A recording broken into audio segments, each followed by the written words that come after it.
하나님 말씀은 사사기 2장 10절부터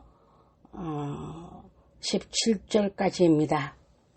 전가 봉독하도록 하겠습니다. 그 세대 사람도 다 그 열조에게로 돌아갔고 그 후에 일어난 다른 세대는 여호와를 알지 못하며 여호와께서 이스라엘을 위하여 행하신 일도 알지 못하였더라. 이스라엘 자손이 여호와의 목전에 악을 행하며 바알들을 섬기며 애굽 땅에서 그들을 인도하여 내신 그 열조의 하나님 여호와를 버리고 다른 신 곧 그 사방에 있는 백성의 신들을 쫓아 그들에게 절하여 여호와를 진노하시게 하였으되 곧 그들이 여호와를 버리고 바알과 아스타롯을 섬겼으므로 여호와께서 이스라엘에게 진노하사 노락하는 자의 손에 붙여 그들로 노락을 당케 하시며 또 사방 모든 대적이 손에 파시며 그들이 다시는 대적을 당치 못하였으며 그들이 어디를 가든지 여호와의 손이 그들에게 재앙을 내리시며 곧 여호와께서 말씀하신 것과 같고 여호와께서 그들에게 맹세하신 것과 같아서 그들의 괴로움이 심하였더라. 여호와께서 사사를 세우사 노력하는 자의 손에서 그들을 건져내게 하셨으나 그들이 사사도 청종치 아니하고 돌이켜 다른 신들을 엄난하듯 쫓아 그들에게 절하고 여호와의 명령을 순종하던 그 열조의 행한 길을 속히 치우쳐 떠나서 그와 같이 행치 아니하였더라. 아멘. 오늘 본문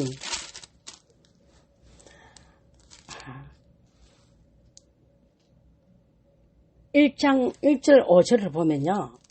여호와의 사자가 길갈에서부터 보김에 이르러 가로되 내가 너희로 애굽에서 나오게 하고 인도하여 너희 열조에게 맹세한 땅으로 이끌어 왔으며 또 내가 이르기를 내가 너희에게 세운 언약을 영원히 어기지 아니하리니.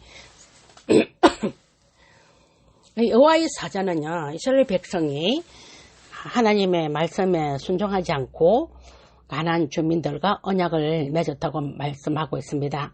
그리고 그들을 쫓아내지도 않았다는 것이죠. 그런 사실을 언급하면서 이스라엘 백성들이 하나님을 무시하고 그분의 말씀을 듣지 않음으로써 하나님의 언약을 어겼다고 말합니다. 3절에 이스라엘 백성들이 하나님을 우습게 말씀을 우습게 여긴 결과는 하나님은 가나안 주민을 이스라엘 백성 앞에서 쫓아내지 않겠다고 말씀하시면서 그리고 그들이 도리어 이스라엘 백성들에게 옆구리에 가시가 되게 하신다고 말씀하셨습니다.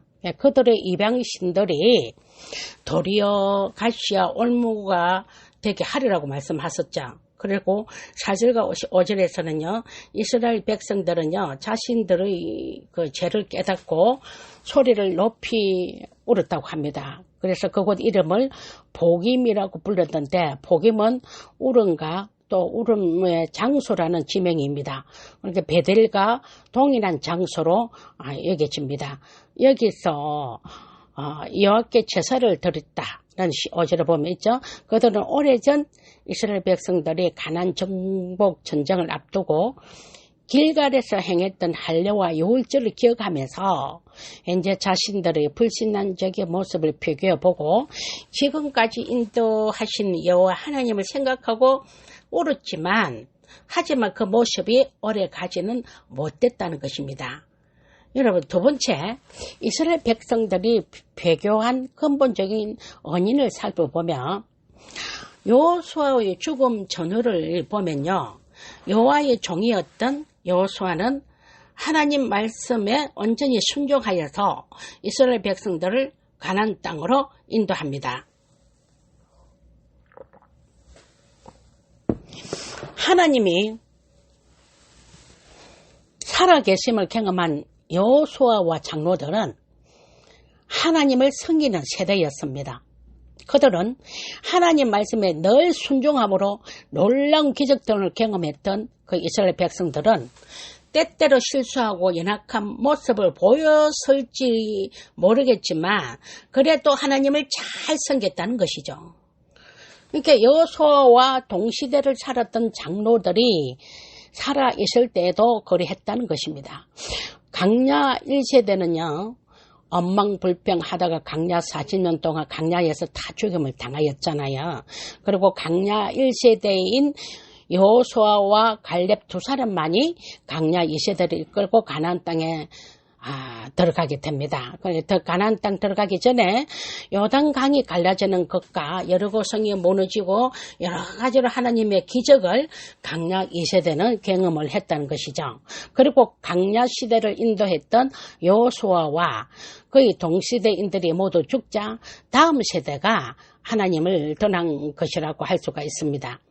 그러니까 여호수아가 사는 날 동안과 여호수아 뒤에 생존한 장로들 곧 여호와께서 이스라엘을 행하신 그 모든 큰 일들을 해보았던 자들이 사는 날 동안에만 여호와를 잘 섬겼다고 7절에 말씀하고 있습니다. 그러면 여호와의 여호수아는 110세에 죽어서 그의 기업 에브라임 산지 가스산 북쪽 딥낫 헤레스의 장사가 됩니다. 그 시대의 사람들이 다 떠난 후에 이스라엘 다음 세대는 여호와를 알지 못하고 하나님의 행하심을 기억하지 못하는 시대가 되었습니다. 이 말은 가나안 세대에게 하나님을 아는 신앙이 없었음을 강조하기 위함입니다. 이 가나안에 정착한 이스라엘 백성은요, 더 이상 전쟁을 원하지 않았습니다. 도리어 그들은 가나안 땅 주민들과 합행을 이루면서 평안히 살 수 있으리라고 생각하고 믿었습니다. 도리어 하나님 말씀에 순종함으로 눈앞의 이익을 버리는 일을 어리석은 일이라고 아마 여겼을 것입니다. 그들은 여전히 하나님께 제사를 드렸고요. 하나님 말씀을 듣고 울기도 했지만은 그들의 믿음은 다음 세대에게 어떤 영향력도 줄 수가 없었다는 것이죠. 그래서 그들은 더 이상 하나님의 도움을 구하지도 않았고 그러한 삶의 태도로 인해서 다음 세대는 전혀 하나님을 경험하지 못했다는 것입니다. 그들의 다음 세대는 오히려 가나안의 문화에 익숙했고 하나님을 경험하기보다는 가나안 우상을 받아들였다는 것이죠. 그 여호수아의 죽음 이후에 이스라엘 백성이 각 지파 갱내에 남아있는 가나안 족속을 쫓아내기 시작했지만은 대부분 성공을 하지 못했습니다. 그 이유는 하나님과의 언약을 지키지 않았기 때문입니다. 이스라엘 백성들은 가나안 족속을 쫓아내지 않았다고 했거든요. 오히려 그들에게 강제 노역을 시키는 쪽을 선택했고요. 이제는 여호와의 구원과 섭리를 기억하는 세대가 모두 사라졌기 때문에 가나안 세대는 여호와를 이전 채 여호와 하나님과 그분의 은혜로운 구원도 기억하지 못한다는 것을 말하고 있습니다.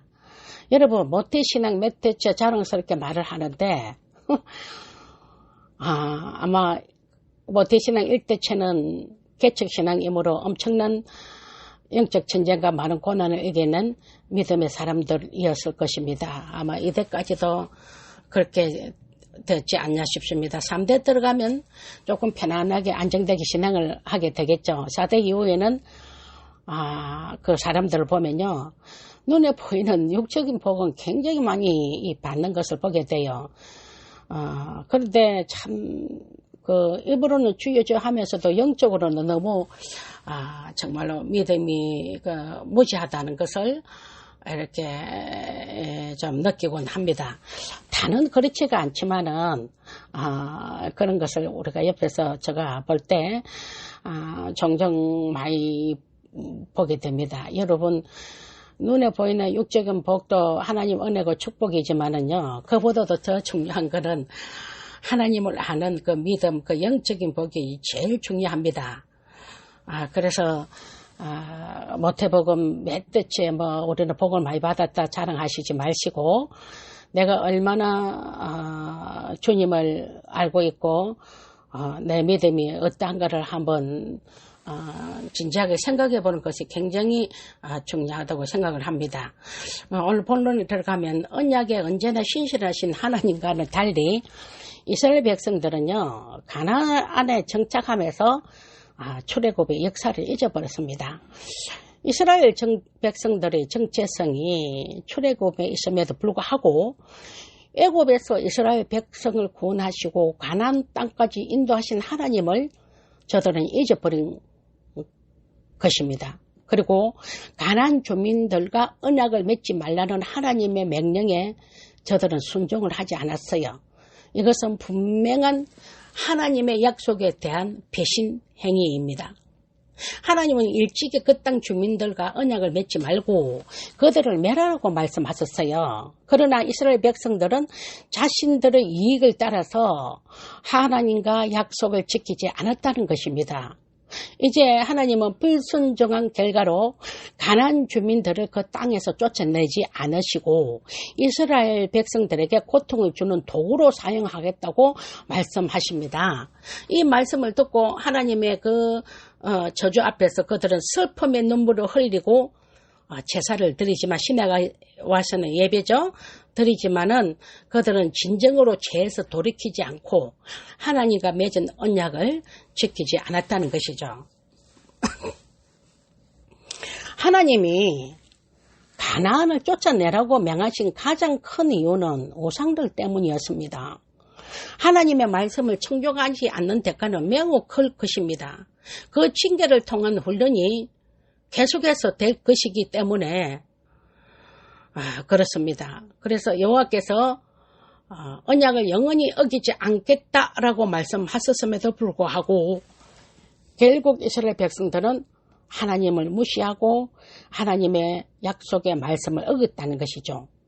그래서 강나 시대는 신앙교육에 실패했고 가나안 세대는 여호와 하나님에 대한 신앙에는 관심이 없었다는 것이죠. 그래서 하나님은 여호수아 이후에 10절을 보면 있잖아요. 하나님은 여호수아 이후에 태어난 시대를 하나님을 알지 못하는 세대라고 평가하셨습니다. 한국교회 믿음의 선배들도 초창기 때에 얼마나 많은 핍박을 견뎌내며 죽으면 죽으리라는 그 각오로 신앙을 지켰던 그분들은요, 살아계신 하나님을 경험하며 오직 하나님 중심으로 살았습니다. 그런데 지금은요, 개인적인 신앙으로 겪는 핍박이 별로 없을 것입니다. 이 젊은 세대들은 별 고난이 없으니까 하나님 살아계신 경험보다는 신학교에서 배운 학문과 지식은 더 갖추어졌지만은 영권과 구원의 확신이 확실하지 않을 수도 있다는 것입니다. 그러니까 고난 속에서 하나님을 경험한 자하고 고난받지 않고 하나님 살아계신 경험이 없는 자하고는 확실히 틀린다고 생각합니다. 결혼을 하고 자녀를 출산을 한 사람하고요, 결혼도 안 해보고 또 아이를 출산을 해보지 않은 사람하고는 차이는 엄청납니다. 여러분, 예를 들어서 수박을 먹어본 사람하고요, 안 먹어본 사람하고는 수박에 대해서 아는 것은 천지 차이입니다. 물론 먹어본 사람이든 안 먹어본 사람이든 수박에 대해서는 잘 알 수가 있지만은 또 그에 대해서 지식을 누구보다도 알고 있다고 해도 먹어본 사람하고 안 먹어본 사람하고 차이는 엄청나다는 것이죠. 먹어본 사람은 그에 대한 말에 대한 확신도 그 힘이 있습니다. 그렇지만 먹어보지 못한 경험이 없는 사람은요, 그에 대한 에서 아무리 잘 알고 있다 해도 그만큼 확신과 힘이 없습니다. 여러분, 군대 가본 사람하고요, 군대 가보지 않는 사람하고 생각하고 느끼는 차이는 엄청 큽니다. 1910년부터 1930년대 이후 1945년까지 보면 민족 순환기였잖아요. 그러면 우리의 국권을 강탈해간 일본은요, 조선 총독부를 설치한 지 행정, 입법, 사법 및 군대까지 손에 쥐고 우리 민족을 탄압했습니다. 하지만 우리 민족은 독립운동을 벌이면서 나라를 되찾기 위해서 많은 분들이 피를 흘리고 또는 죽임을 당했습니다. 특히 1930년 조선 총독부에서 신사참배 강요를 함으로 거기서도 피를 흘리며 순교하신 주기철 목사님 그리고 등등 많은 분들도 피를 흘리면서 싸웠고 순교하신 분들도 많습니다. 그리고 1950년 6월 25일 새벽에 북한 공산군이 남북 군사 붕괴선을 38선 전역에 걸쳐 불법 남침함으로써 일어난 한반도에서 일어난 전쟁 아닙니까? 일제 식민지와 6.25 전쟁 그리고 그 전에도 역사적으로 수많은 전쟁이 있었지만 지금 이 시대에는 역사적으로 지식과 학문으로 공부는 했다지만 경험이 없기 때문에 실감을 느끼지 못한다는 것입니다. 이승만 대통령이 나라를 건국하시고 박정희 대통령이 정권을 잡고 난 뒤 너무 가난하던 이 나라를 새마을운동으로 기점으로 하여서 이렇게 잘 살 수 있는 경제태극으로 이끌어간 피나는 노력으로 지금 이 나라가 있게 된 계기 아닙니까? 그런데 요즘 젊은이들은 이것을 실감을 느끼지 못해요. 전쟁도 치러보지도 않았고 가난에 찌들어보지도 않았기 때문에 경험한 사람들이 말을 들어도 지식과 학문으로 배운다 해도 실제로 몸에 와닿지 않고 실감을 느끼지 못하니까 그렇게 나라에 대한 중요성과 심각성을 모릅니다. 이 나라에 대한 중요성, 그 심각성을 아는 70대, 80대, 그러니까 40, 50 세대죠.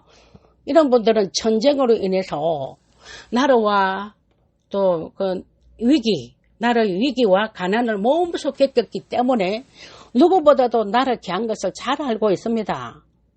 나라에 대한 소중함을 알고 나라에 대한 걱정을 많이 하는 것은 당연하죠. 그렇지만 젊은이들은 나라에 대한 생각이 많이 틀립니다. 요즘 젊은 층에서는 학문과 지식으로는 많이 알고 있지만은 몸소 경험하지 못했기 때문에 그렇게 나라 소중하면은 별 관심이 없습니다. 제가 이것을 보고 참 이해가 된다고 생각을 합니다. 뭐라고 말할 것이 아니라 참 그래 맞다 이해가 된다 이런 생각을 한번 해보게 됩니다. 여호수아 이후에 태어난 그들은요 자기 민족이 가나안 땅을 차지하게 된 과정에 대해서는 잘 알고 있었을 것입니다. 그러나 하나님의 그 중심의 삶, 하나님의 약속을 신뢰하고 온전히 순종하는 삶을 배우지는 못한 것입니다. 가나안 족속을 진멸하라는 하나님의 명령에 불순종한 부모 세대가 다음 세대에게 온전한 믿음을 가르치지 못하는 것은 당연한 결과인 것입니다. 하나님을 믿고 순종하는 법을 배우지 못한 세대는 우상숭배라는 지독한 악에 빠질 수밖에 없죠. 그러니까 우상숭배라는 지독한 악에 빠지고 말았습니다. 사람을 보면요. 믿음이 바로 된 사람인지 아닌지는 정확하게 판단할 수가 있습니다. 하나님의 말씀을 거역하고 세상과 타협하는 작고 사소한 죄들이요. 결국은 삶의 집을 삼키는 커다란 죄로 발전한다는 사실을 우리는 잊어버려서는 안 됩니다. 늘 우리는 말씀이라는 거울 앞에서 나의 모습을 바로 볼 수 있고 또 우리가 죄인됨을 깨달아야 됩니다. 만약 죄인이라는 것을 깨달았다면 우리는 십자가 앞으로 나가야 되고 십자가 앞에서 우리는 통곡하고 철저히 회개해야 됩니다. 그것이 하나님이 기뻐하시는 제사, 회개의 제사입니다. 그리고 그리스도 예수 안에서 거듭난 성도는 회개의 합당한 열매를 맺는 것은 당연한 것입니다. 여호와의 종 여호수아가요 110세에 죽고 그 시대의 사람들이 다 떠난 후에 이스라엘 다음 세대는 여호와를 알지 못하고 하나님의 행하심을 기억하지 못하는 시대가 되었죠. 그들은 오히려 가나안의 문화에 익숙해졌고 하나님을 경험하기보다 가나안의 우상을 받아들였습니다.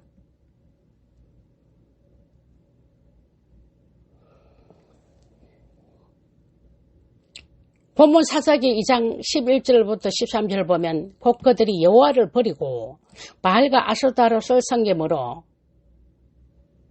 이스라엘 자손들이 여호와의 목전에 악을 행하고 바알을 섬겼다고 말하고 있습니다. 이스라엘 자손들은 애굽 땅에서 그들을 인도하여 내신 그들의 열조의 하나님 여호와를 버리고 다른 신들 곧 가나안의 우상들에게 절하며 여호와를 진노하게 하셨다고 12절에 말씀하고 있습니다. 여러분, 바울은 폭풍과 비를 주관하며 이 풍요를 가져주는 그런 가나안의 우상들입니다. 14절과 15절에서는 여호와 하나님께서 이스라엘 백성들에게 크게 진노하셨는데 대적들과 이스라엘 백성들을 넘겨주어서 그 대적들이 이스라엘 백성들을 노략질하여도 이스라엘 백성들은 더 이상 대적들을 물리치지 못했다는 것입니다. 그것을 여호와께서 이스라엘 백성들의 대적이 되어가지고 도리어 이스라엘 백성들이 가는 곳곳마다 재앙을 내렸었다는 것을 말씀하고 있습니다. 여러분, 우리도 이렇게 입으로는 추여 하면서 너무 이렇게 세수가 돼가지고 풍요이신 혹시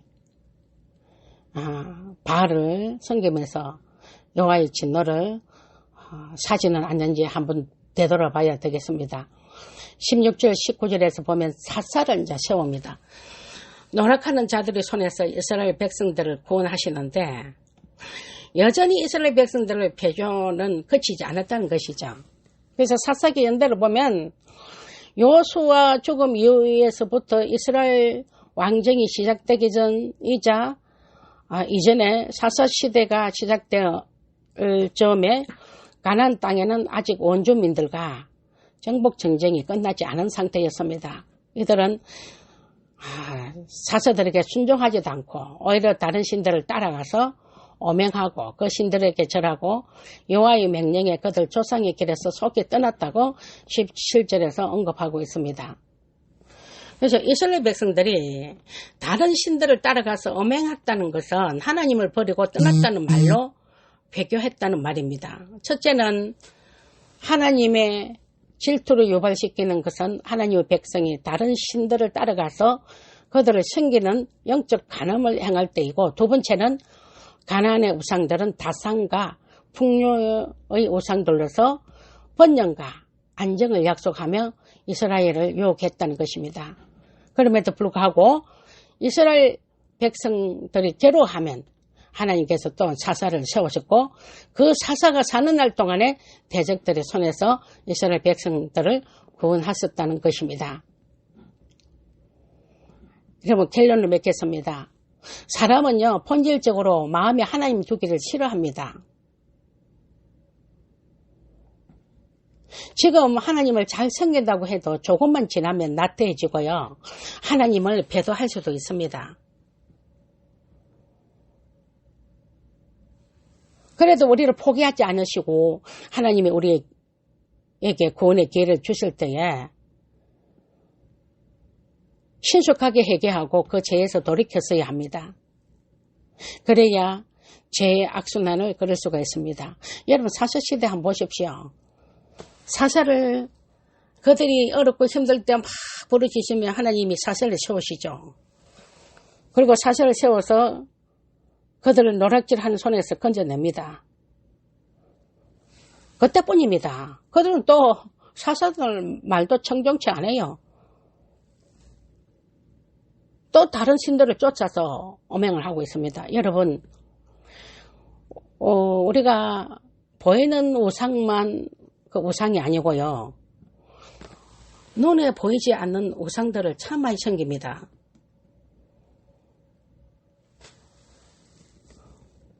하나님 중심보다 내가 내 중심일 수도 있고요, 보이지 않는 우상, 내 마음에 많은 우상들을 섬길 수가 있습니다. 내가 하나님보다 더 관심이 있고 하나님보다 더 위에 그 위치에 있다면 그거는 전부 다 우상입니다. 근데 요즘에는 하나님을 섬긴다 하면서도 재물, 눈에 보이는 물질에 굉장히 관심이 많습니다. 그게 하나님 은혜고 복이라고 생각하고 그 복을 받기 위해서 교회 다니는 사람, 예수 믿는 사람들도 참 많습니다. 우리는 그보다도 더 큰 복을 다 받았지 않습니까? 우리 생사화복을 주관하시는 분은 하나님이십니다. 모든 것을 후히 주시고 누리게 하시는 분도 그분이십니다. 그런데 우리는 하나님보다 다른 것에 더 관심이 많고 하나님보다 더 다른 것에 무슨 우선순위가 된다면 그게 우상인 줄 믿습니다. 눈에 보이는 우상은 우리가 잘 이렇게 지켜서 절하지도 않고 섬기지도 않는데 눈에 보이지 않는 우상을 우리가 얼마나 많이 섬기고 있는지 여러분 한번 곰곰하게 여러분 자신을 한번 생각해 보시기를 바랍니다.